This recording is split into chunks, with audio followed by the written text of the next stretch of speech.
Clean Air, Engineering and Science, Human Health and Sustainable Living in Rural and Urban Areas. He has published over 370 journal papers, and recently his paper won the 2023 Hagen Smith Prize for the best paper by Elsevier. He ranks in the top 1% of the highly cited researchers worldwide by Clarinage for the years 2022 and 2023. The title of today's talk is Clean Air, Local Community and Guildford Living Lab. This presentation showcases research conducted by the University of Surrey's Global Center for Clean Air Research on urban greening and citizen science initiatives within the Guildford Living Lab. It will provide an overview of the Reclaim Network Plus and introduce the climate literacy program Heat Cool besides the community-led projects such as the Co-Green. Over to you, sir. Yeah, so thank you very much for the introduction. Let me share my slides actually to see if I can.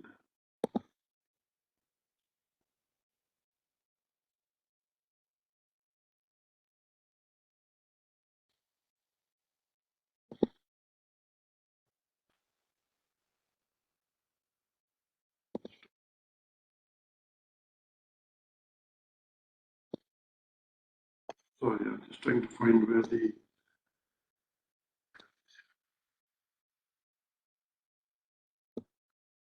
Can you see my slides? Yes, Prashant, we can see your slides. You can hear me well as well, yeah? Okay, so first of all, thank you very much, Professor Sivanagendra, for this opportunity to talk in this lecture series. So my name is Prashant Kumar, so I am Professor and Chair in Air Quality and Health.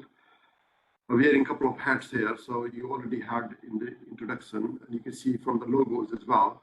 So today I'm not going to talk about the quite a lot of the fundamental research we do in the area of indoor air quality, urban green infrastructure, and the looking into the air pollution and so on.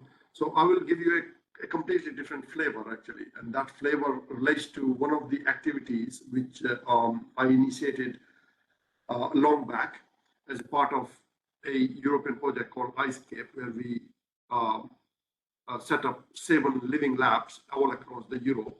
And one of the living lab was in Guildford, where the University of Surrey is based. So we rebranded that as a Guildford Living Lab. So the whole idea of this presentation is to give you a little bit of a nice kind of a, the quick flavor of the work which we have been doing and why this kind of approach is important and how it can help actually the conventional, the research we do. So this is basically quite a interesting story, at least from my perspective, to see when I started in 2009 at University of Surrey, just after getting my PhD from University of Cambridge. I used to have a lot of hair at that time, and you can see now the difference, from then and now. The whole idea there was to work with the local community and the local councils and the residents, associations, and individual groups to do some work locally, and that could make an impact globally. So like creating the case studies by co-designing with them. So there were a number of these community lab projects actually. So that included ICESCAPE, as I mentioned in the beginning, that allowed to set up the Guildford Living Lab. And then there are a few projects called Heat Cool, Real Air, and Co-Green, which I'm going to talk about very briefly actually, how these projects were set up and what did they achieve and where they are going with it. So this journey has been quite interesting in the fact that from 2009, then when I started, there was not air quality research at Surrey, especially in that domain. And then I established the lab in 2011. And then we have Guildford Living Lab. Then I launched this Global Center for Clean Air Research at the University of Surrey in 2017. And then we rebranded the ICESCAPE Guildford Living Lab into the Guildford Living Lab. And then I got involved with the charity, the national award-winning charity organization, which is called GERO, Carbon Guildford, which I helped them during the setting up, but I am now on their board of trustees as well. And then in 2022, we launched the Institute for Sustainability, and I have a privilege to be one of the co-directors of the institute. So all this journey is kind of, helped link with this kind of, the work there. So the difference between the living lab approach is basically reversing the conventional approaches. So what you usually do, or what we usually do, is we try to come up with an idea, we do the research, we publish the research, and then we tell to the people that, look, we found this interesting thing, and use it. But the living lab approach is completely reverse, actually. So what you do is you talk to the people first, try to find out what the problems are, and then co-create, and co-design the solution to the problem, and then implement it together. So basically, the benefit of that approach is that it allows them that solution to be part of the community, so they can own it basically, and then that has got a much more chances of getting a bigger impact, but also the longevity of the idea, because then they will carry forward. So you will not be really bothered about or worried about that what happens to it when the project ends. So we created this Guildford Living Lab, which is a platform for researchers, community, and stakeholders for co-creating and co-designing solutions for air pollution and climate change. And if you are on Twitter, but I guess that has been changed now to X, so you can follow it on Guildford LL, so Guildford Living Lab. So you could see quite a lot of activities that you can, you can look around. So in this process, so I have not been shy actually. So unlike many academics, I've been going to the, to the schools in London, in Guildford, going to the councils. They've been inviting into the meetings, we're discussing their consultation, to the festivals like the Waterloo festivals, hosting the school children, working with the, giving the students basically an opportunity, and in the process creating quite a few citizen scientists, and then creating actually the tools which could allow people to engage. So for example, this is on the Guildford Council offices, Guildford Council, and these are all councillors. So this is one of the tools which we use for people to understand their exposure and to tell them, that what kind of exposure they're getting when they're traveling from their home to the offices and how they can mitigate it. And there were, quite a bit related to empowering the individuals and turning them into citizen scientists. So for example, this is one of the examples where this person had never done any monitoring. And I'm not sure whether you can anticipate actually what would have been happening here. So he was doing his own experiments. So we gave the sensors to the people, they took them in their houses, they tried to design the different experiments. And he was, he took that into his kitchen. And what he found is that his bread actually was burning, and suddenly he could see the spike in the concentration. So they had really gone very high. And when he saw that, then he just opened the window, and then suddenly you see that the things come down. When the smoke becomes invisible, he just closed the window again, and then you will see that it goes up again. And it took almost 10 hours actually to reach to the background concentrations, which were before using the kitchen.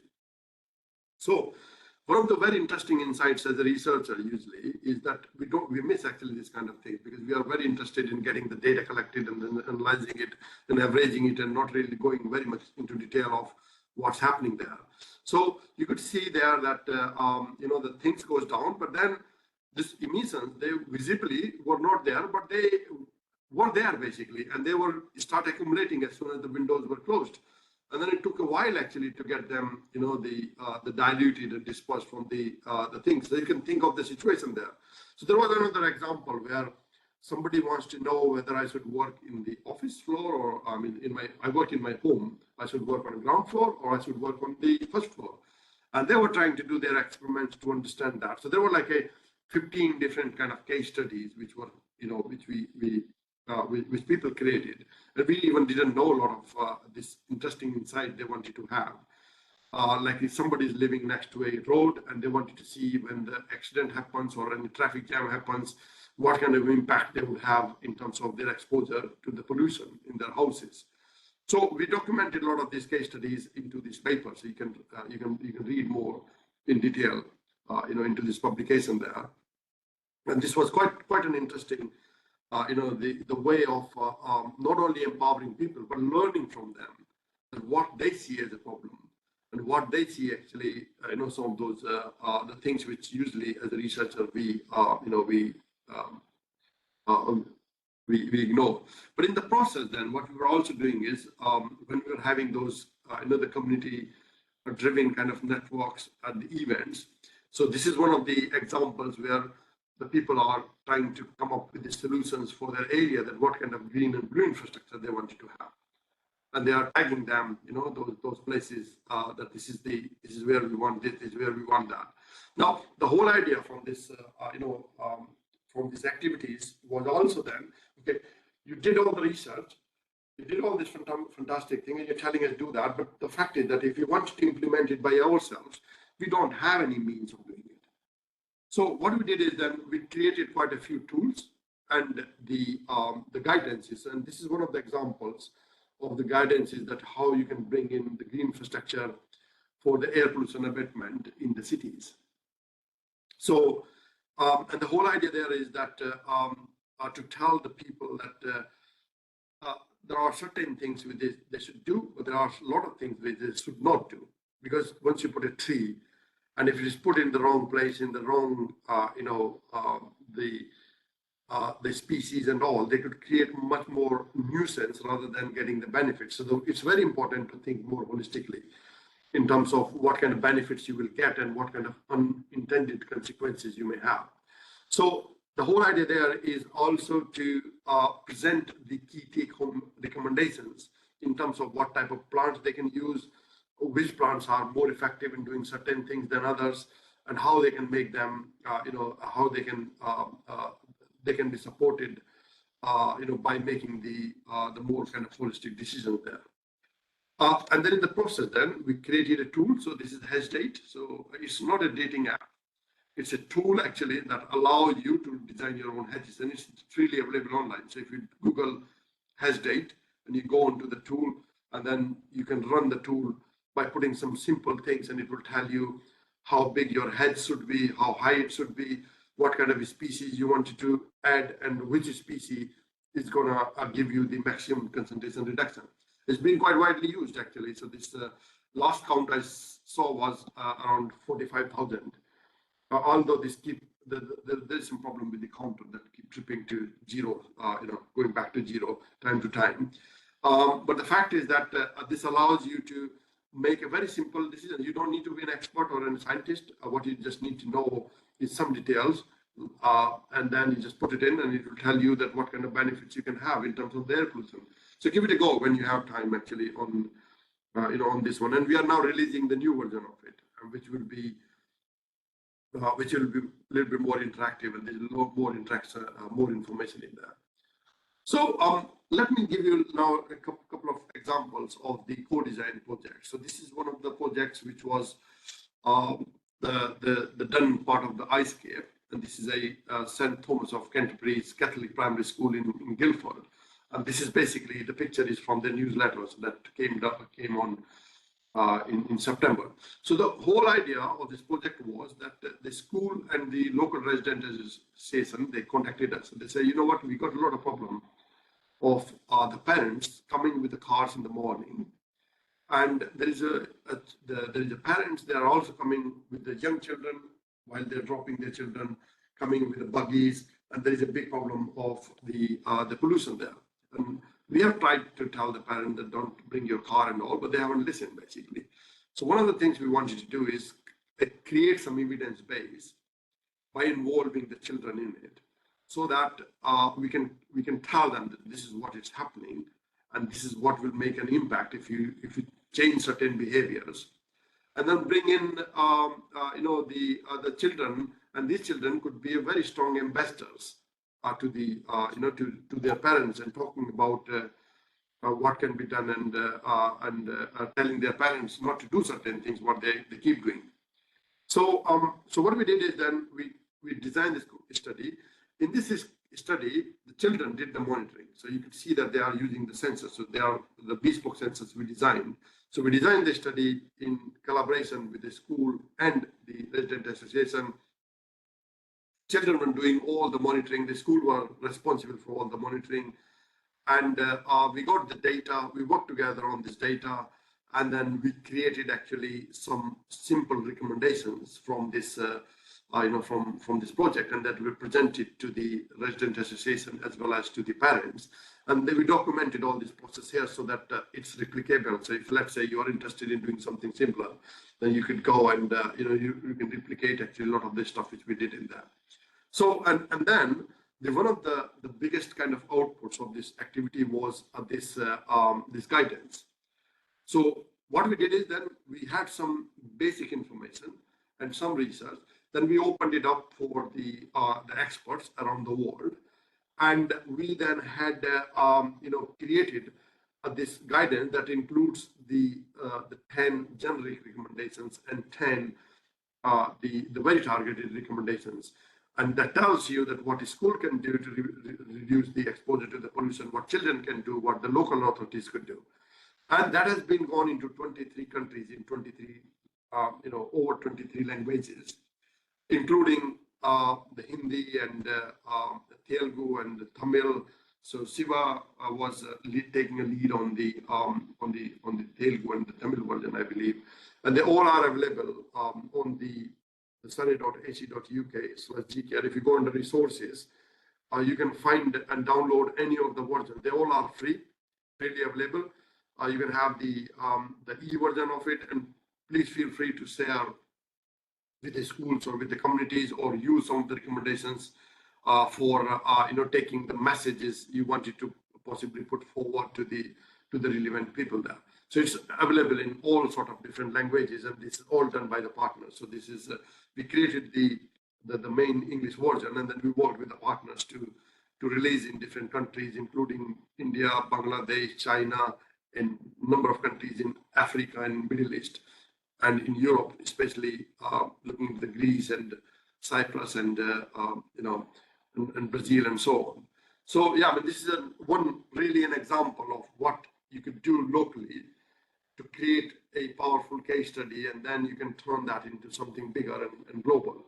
And we get very good feedback. Actually, there are a lot of organizations, especially the environmental organizations, who are running the campaign, and they're using the messaging actually from the guidance. So it's been quite popular. Now, I'm going to introduce to another project, which I'm really proud of, which I designed for the children's to learn about the climate change. And the name of the project is Heat Cool. So it's about learning about the climate change in fun and play kind of, the method, and using the thermography technique.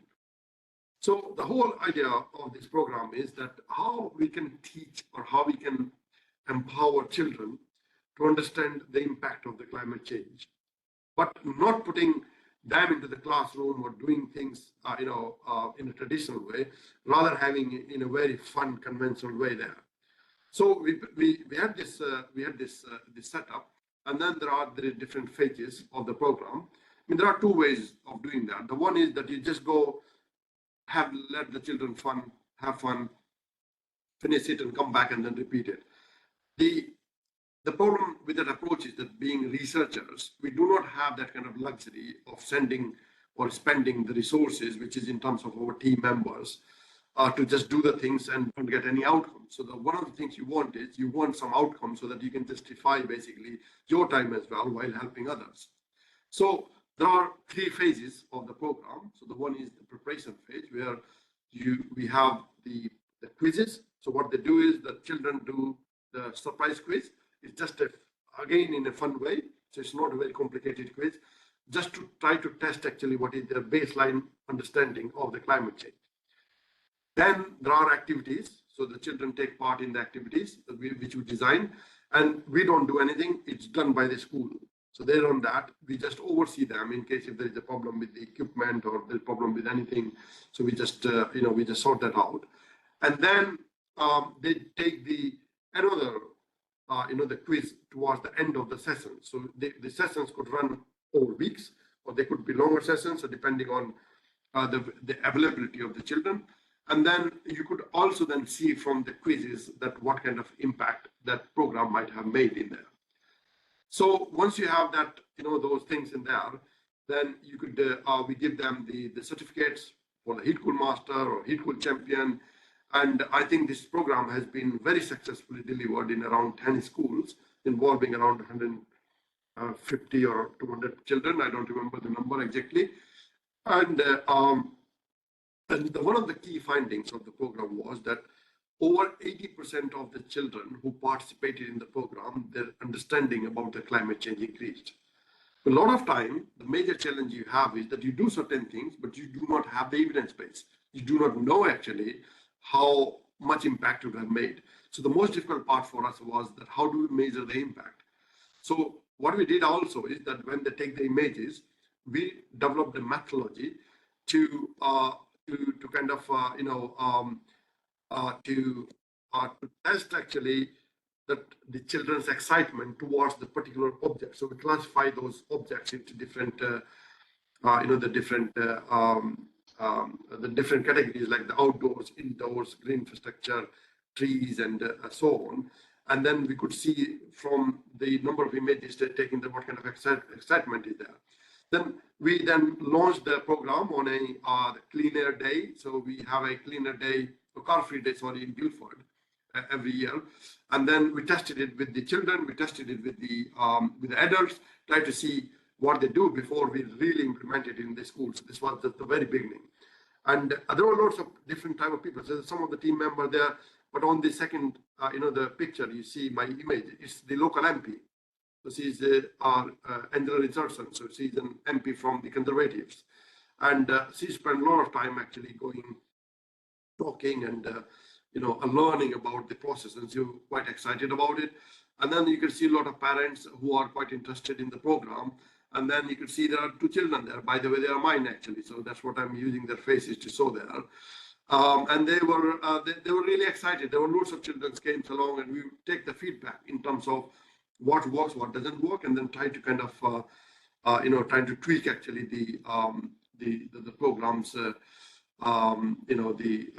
the design, and then it was implemented in different schools.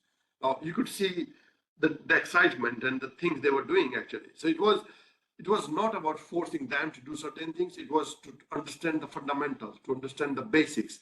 What are the objects which are trapping the heat? What are the objects which are cool? And what they should do actually to keep their school cool actually when there are heat waves and these kind of things going on. So you could see there is loads of these children around, and they're looking at the car and they're seeing the engine, which is being very, very, very hot. The body is very hot, but when they look around the greening, then they are very cool. They could see that these are not really the good objects when it comes to the urban heating. You see another picture here, you're looking at the log and the body as well. The log is cooler, the body is hotter, because you can see, you can understand the unexposed areas of the bodies, like the legs and the faces, they are much hotter than the ones which are being covered there. And again, here is a teacher, and they're looking into the different things, around the schools there. So you can see some fun activities going around. And these were the schools they were tweeting, and they were telling actually how useful they found, this program. And they went into the primary school, to the secondary schools. And this was quite satisfying to see that the things which we have done has really made an impact on the, in the real world. So we also then, kind of issue them the certificates like the Heat Cool Master, Heat Cool Champions, and this can become some sort of a, the memory actually from them to see that this is there. But this is one of exercise. So the whole idea there is how we can make this as a part of the program. So because these schools have got clubs, so we are trying to now develop an online platform where the children can, or the schools can sign up. And the whole idea is to roll out globally. So we are looking to roll out in India as well. So there has been some talks going around. So if there are any interest in that, then just talk to us, and then we can find a way of rolling out actually into the school. Now, you can say that, okay, I've done all this. What is it in for me as a researcher? This is it for you.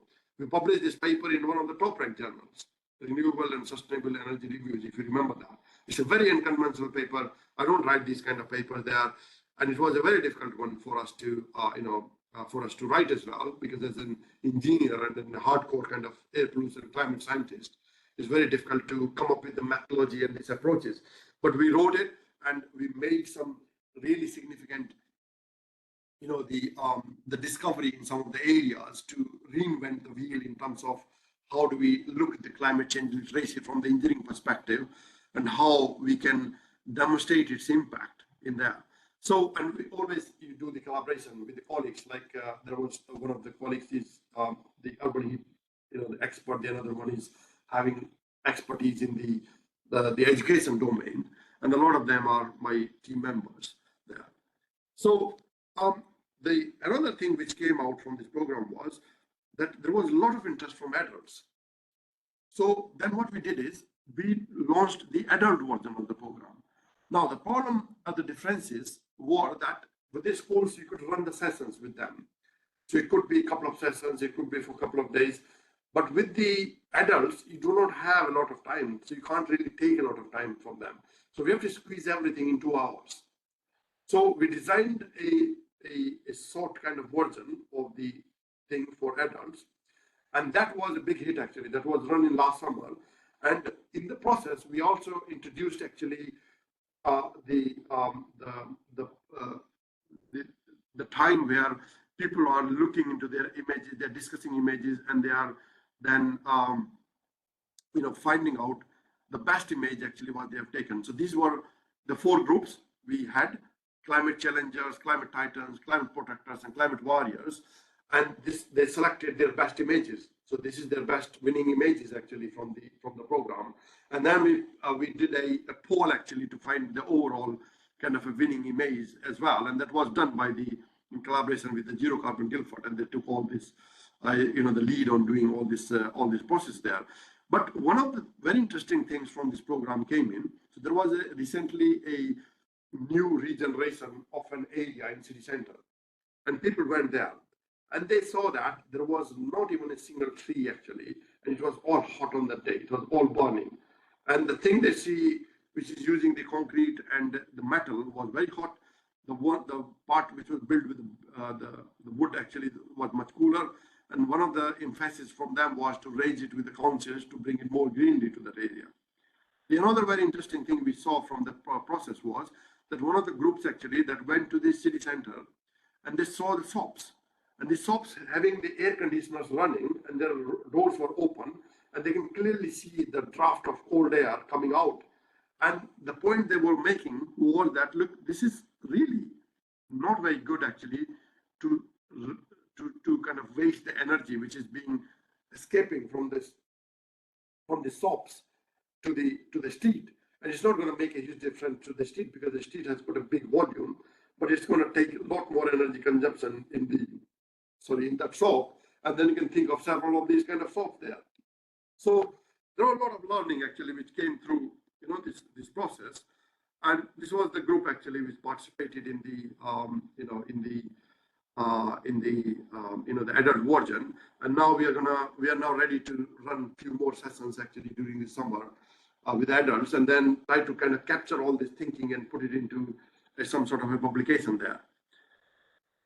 So this is another project called Real Air. So this is a very interesting project. We, the Zero Carbon Guildford. So the guy here is the Ben. So he was a builder actually, and he was very passionate, and he started thinking about setting up the Zero Carbon Guildford as an initiative to fight against the climate change.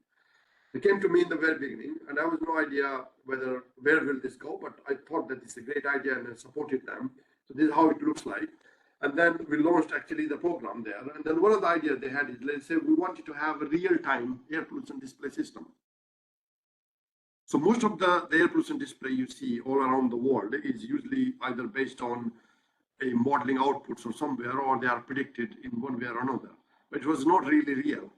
So we had written a program, the joint, the application together to the university, and won this impact acceleration funding. And we have now the real-time air pollution display system on this premises, which talks about what's happening in the real time, but it also changes the bar actually and the color of the thing. It tells you that which one is good, which one is bad. The most interesting part of that was that all this was done by the community. We designed a interface, and that was very technical, and they didn't like it. And they said, you know what, we will do the design by ourselves. So we worked together, and they came up with this really nice, clean design actually, which we implemented. So this is still running. So if you happen to be in Guildford, I will show you how things looks alike. But in the process, we also collected a lot of data inside and outside the, outside the Giro. And the whole idea of that was then to see whether we could, we published that into this paper that came out very recently. So the whole idea there was to have different measures of improving the engagement and the awareness of the general public, and also using some of the data to understand these big spaces, that what happens to the ventilation, what happens to the air quality, how much is the air pollution from outside to inside this is coming. So this is another topic of discussion if you wanted to know more the details of the studies and so on. So this is the last project actually, which I'm going to talk about. It's called Co-Green. So this is a Stoke Road, and this is a school, and this is another road on the other side, and this is a very busy road. And as you can see that the school is completely exposed to the emissions. So there's a real fencing there, but it's all porous. And the whole idea there was that we were talking with the school and the community. They came and said, like, we want to do something with the air pollution. So we got a monitoring station here, which is running for a very long time. But then we talked about the parents and all. I said, okay, what exactly you want then? They said, oh, you know what? You have been doing a lot of work on the hedges, and we know that. And your work has shown that the hedges do reduce the concentrations and the exposure. So we wanted to have the hedges around. I said, okay, why not? You come up with a design. So one of the parents actually that came up with this design. So she's an artist, and the design was that we wanted to have this all this the green kind of barriers there. So it's all made up actually. So there's nothing real, by the way. So she just put some some graphical design very crudely, and then say and then we also want basically some signs going across the boundary to show to the people to change their behavior on certain things. I say, okay, fine. So let's think about it. So we started this co-designing. Then we bring together the people. So she's the head teacher on the left. She's a local councillor here. He's a parent, but he also works for a council, and his Ben, who works for, he's the founder of the Geocarbon Guildford. It's me and one of my PhD students. So we started having those discussions and tried to think about. As you can see, the guidance is there on the table as well. So try to extract actually some of the key findings to see actually how we can take this further. Then everything ready, but the problem was where to get the money. So this meeting was in 2022. And I think after almost around a year, then the Reclaim Network Plus, which we had a large call. So we say, why don't we put a call, the proposal in there? And then this proposal won actually the funding, and this is where the Co-Green project came in. So that allowed us to do the the greening. So you can see that this is before. It doesn't look like as green as you saw in the previous one because the hedges were put on the outer side, but you can't really do that when you're putting the hedges on the ground because they need to grow. You can't put the hedges on the road actually to grow because it's a road space. So you can see then there are these hedges around. So this is like a big hedge. This is just the beginning because they were very porous during that time. Now it has become much bigger. And then another very exciting thing was creating the first ever living school gate. So you might have seen the gate. So this is the gate it looks like here. But this gate has got now the plants, and this moves basically. So it's moving, and it has got an automatic irrigation system. So these plants are being automatically kind of the watered time to time. And each of this plant was planted by a children. So children is owning those plants actually. And I heard saying actually to the people, to the parent that, oh, you know what, mommy, I'm going to come tomorrow. I need to look after my plant. I want to come to school. So it was like another level of, the excitement for the children and the parents to see that. Or most of the parents actually, including me, my son goes there as well. We stand on the outside, and you're looking at the one other side is the busy road, looking at the cars, and this side you're looking at all this the gate and all this concrete there. But now having this the green gate, I think it changed the perception of the people, and it also made a huge difference actually to engage the children and making a case that look, these kind of solutions are really needed all across the UK or elsewhere, where the schools are very next to the busy roads. So you're not really, you're bringing the nature actually very closer to the children and to the, to the people there. Now, again, you can ask a question, okay, you did that, that's perfectly fine, but what's in it for me as a researcher? So what we did is then, we try to design the study for the air quality assessment, for the noise assessment, for the biodiversity assessment, understanding the perception, and finding the ways and engaging the children with the exercise. So for example, the children planted, you can see that what they're doing now in terms of the planting, but they also did the biodiversity assessment before and after to see actually how many insects and how many, these things have increased before and after, the installation there. And one of the key findings was, I'm not going into detail, but we had all this equipment before and after and other places. So you can see one of the boxes here, which is monitoring the efficacy, was that the noise actually, which was not really in the agenda in the beginning. And the first thing we heard from the head teacher was that, by the way, this gate has made a significant difference to the noise. We can't hear anything now. Earlier it was very noisy. So it created kind of a barrier which not only affected the greening and the air quality, but also basically the noise. And it was almost 5 decibel, which is quite a big number when it comes to these kind of situations, especially the school environment where you want everything to be quiet. And the PM10 was reduced by almost 1/3. And obviously the same way you get the reductions in the PM 2.5. And we see clearly that there was a decay actually when you go in, the forward away from the gate. So what we have been doing is basically trying to create those case studies. Now we are writing up, so there might be, this paper will be out, but we are also doing a video around it and producing a toolkit that could be more of a DIY, so the people could use that toolkit to do the to do their own designs actually. So we are supporting the schools and the communities to do more of these kind of activities on their own. And this has been an endorsement from the Guildford, the council, and they clearly say that, we have this research we have been doing has made they improved their quality in the borough, but also creating strategies for the worldwide importance and making this as a hub actually for research and innovation. So which is a great thing actually to hear in terms of the impact on the world there. So I'm going to stop here. And as I said, I did not talk about all this, the research we do in the more fundamentally, but I wanted to keep it more onto the level there about the engagement and make a case that, when you're doing research, it's not just about doing the research and publishing the papers. It's also about taking that research to the right people. And the right people could be the communities, it could be the schools, it could be the individuals, it could be the local government, it could be the businesses. They can benefit actually from your research.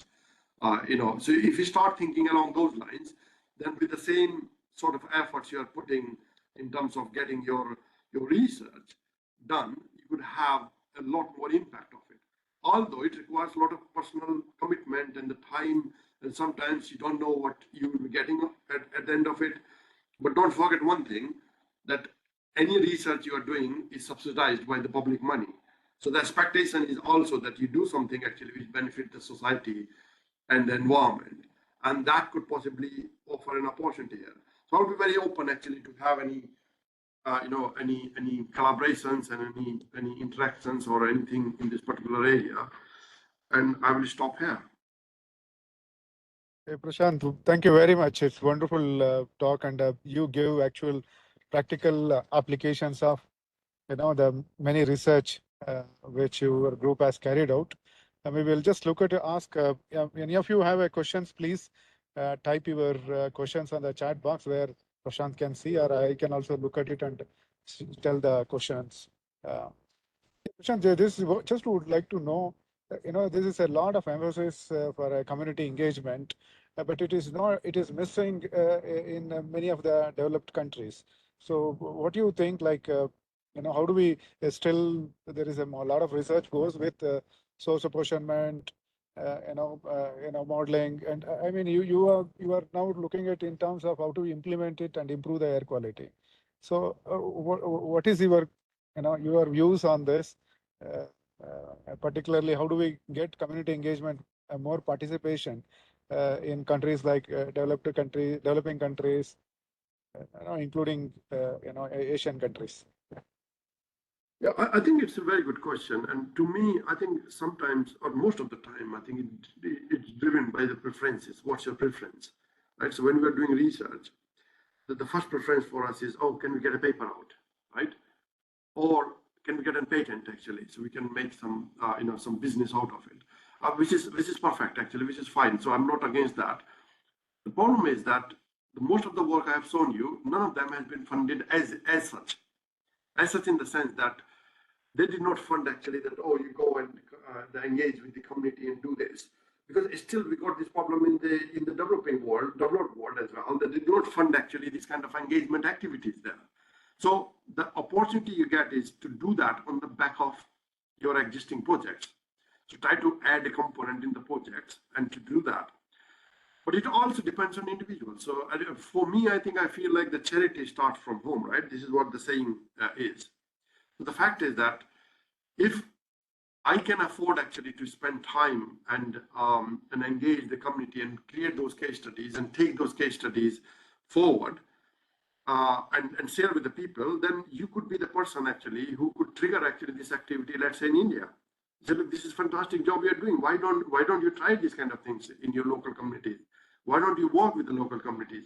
Align the some of the projects which are the PhD students are doing to see whether there are any components which could naturally fit to make this, an impact in it. So we should possibly come out of the thinking that it's a social science, so we don't need to bother about it. The thing is that the area has moved a lot, especially if you are working in the air quality. It's not a discipline; it's a multidisciplinary discipline. So it means that you need to be open actually to do certain things which are beyond the comfort zone.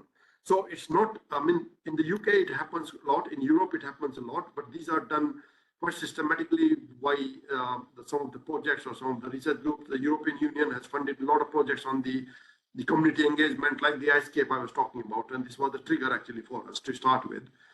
And that allowed us to set this up. I think we need actually the similar sort of initiatives or the similar sort of understanding in the developing countries as well, like the DST and all. When they're funding the projects, they might be considering more positively that what are the impact, what kind of impact we are going to make, how you're going to influence the public behavior, how you're going to make actually changes at the ground. If they start asking this question, then researchers will start thinking about what we could do. And sometimes you don't need a big thing, you need a small thing, like this school, the example we're talking about, and you are involved in this kitchen guidance, the school guidance. And that guidance started with a very simple case study, and then now it's gone over the world actually. So I think we need actually the people who could take initiatives and who could possibly take a little more interest and can drive actually this agenda. And suddenly you see that there are a lot more followers. The most difficult part is becoming the leader in the area and try to push that area. Once you push it, then you will see a lot of followers following you. So there is a challenge, but I believe that there are lots of opportunities, but it all requires time and commitment. And this is where the problem starts.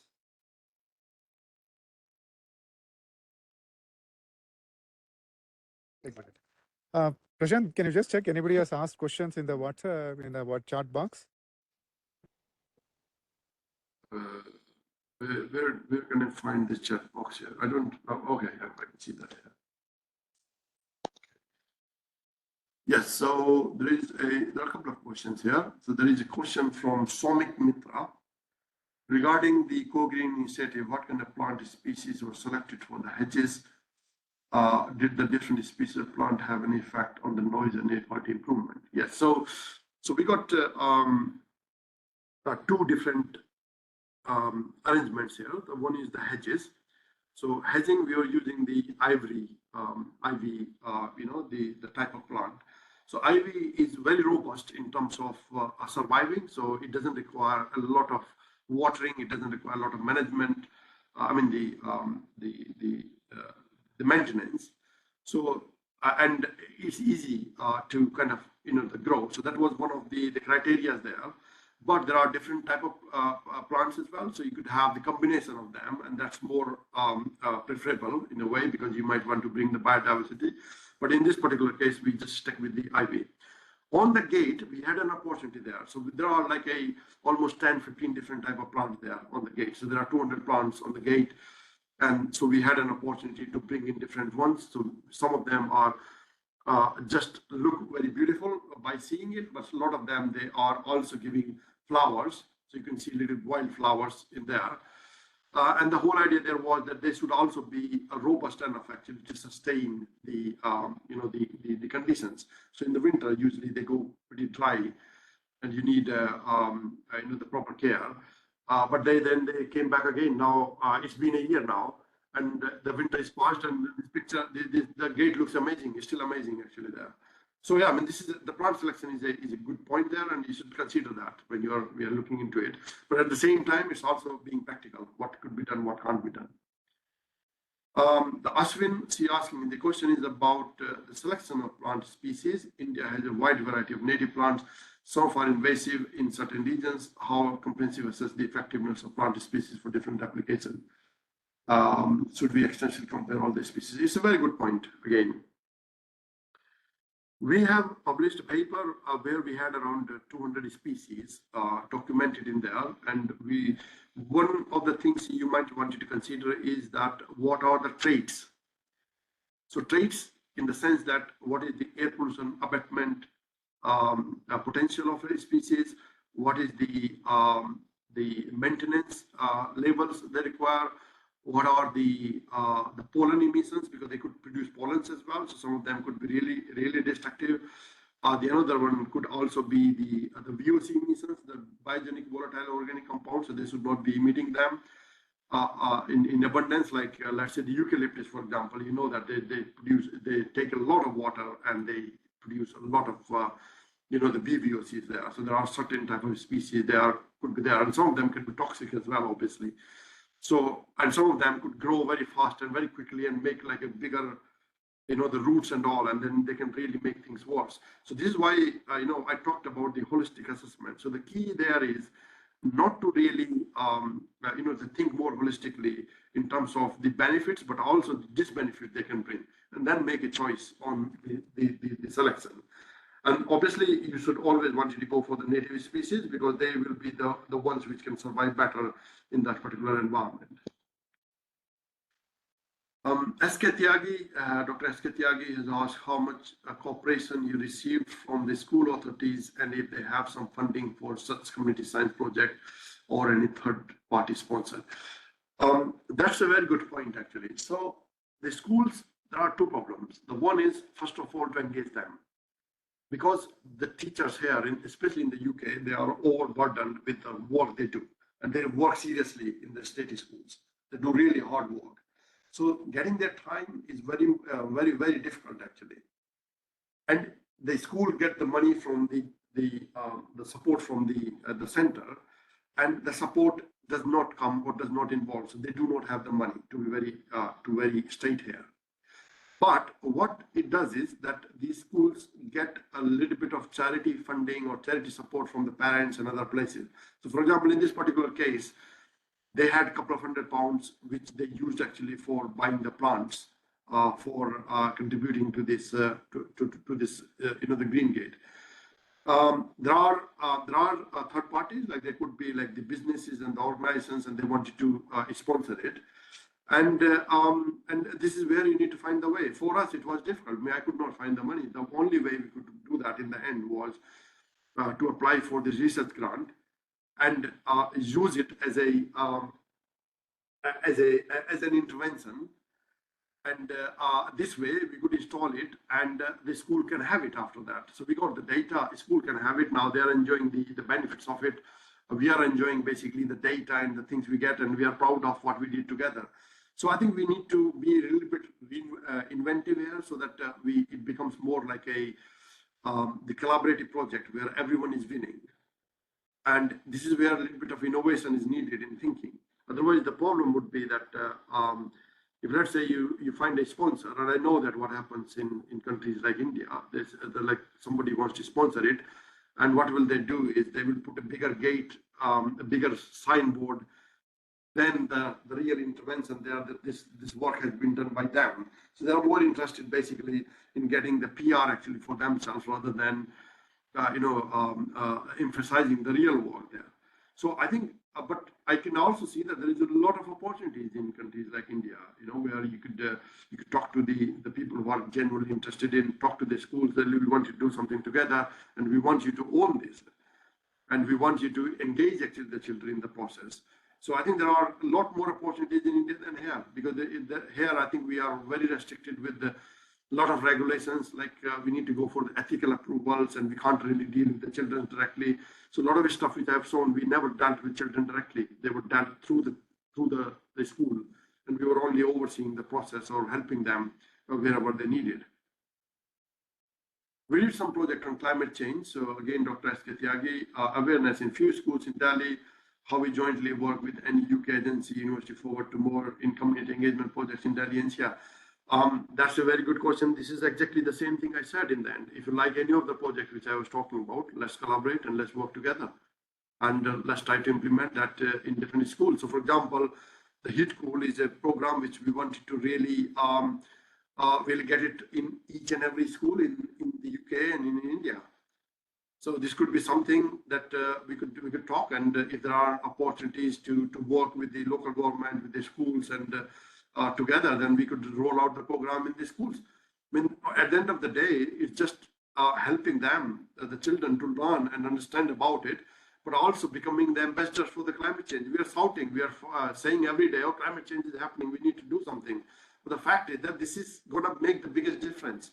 Because if people, the generation, understand that what causes climate change and how you can, mitigate or adapt against it, then these are the children, basically. They will be the one who will be taking care of the planet. We will be gone in 20, 30 years' time.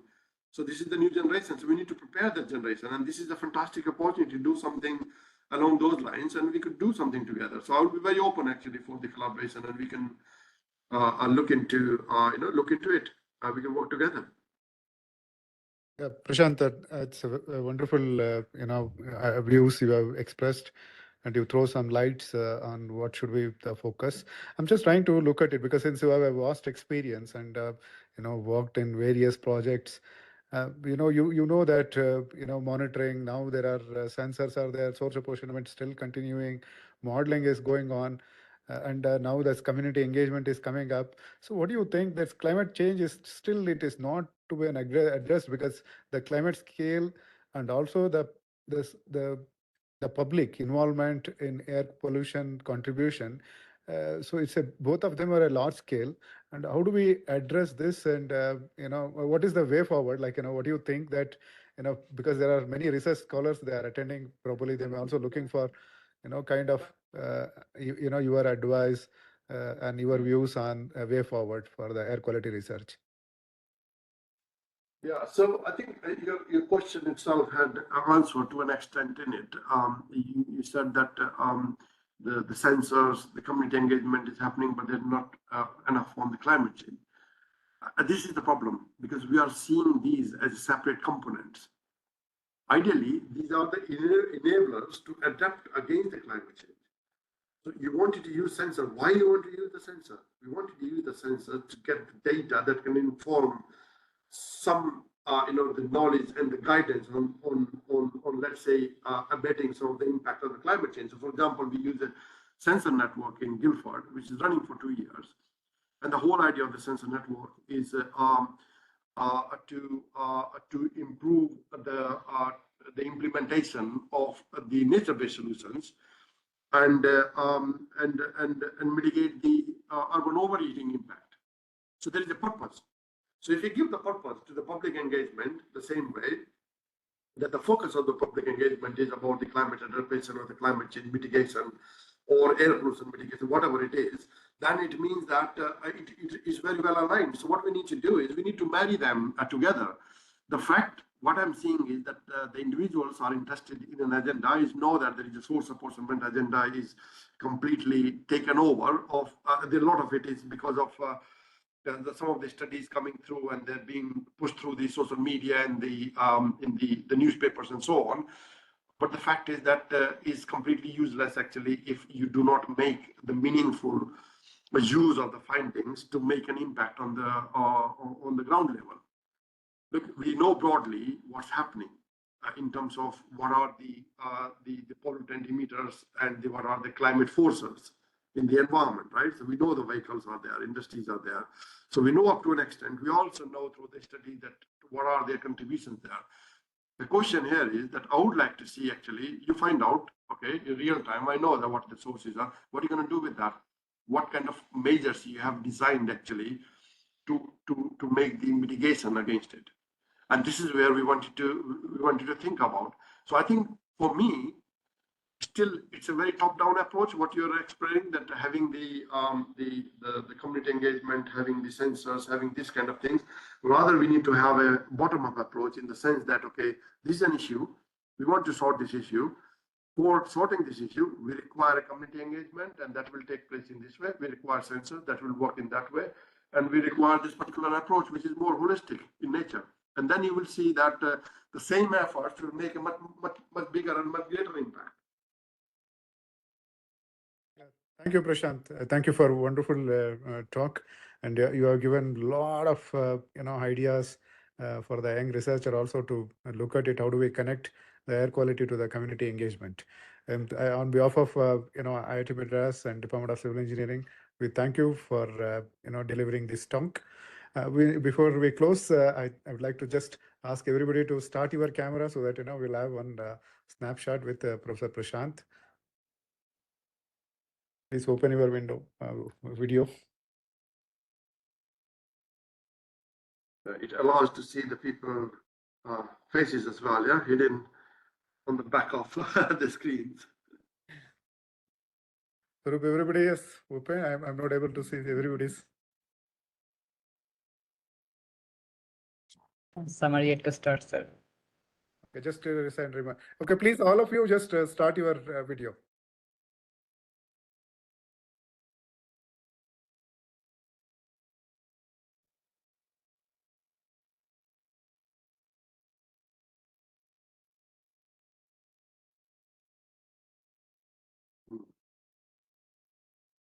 Okay.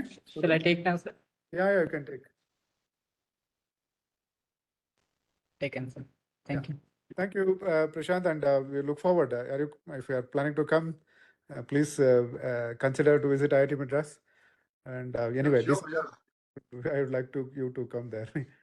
Yeah, December, yeah, we'll plan for December, yeah, for sure, yeah. Thank you very much again for the opportunity, and thank you very much, everyone, to give your precious hour.